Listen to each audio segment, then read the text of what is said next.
ஷீரோ, இது பேரு ஷீரோடா. நீ வயிற்றுல குட்டி பாப்பாவா இருக்கப்ப இருந்தது.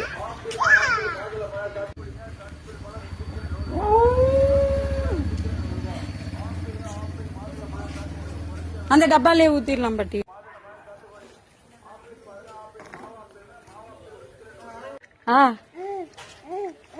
அந்த நாயும் பொண்ணு.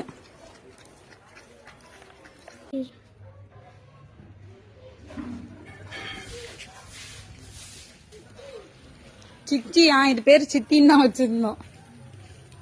இயற்கை, நீ எங்க பிறந்தன்னு தெரியுமா உனக்கு?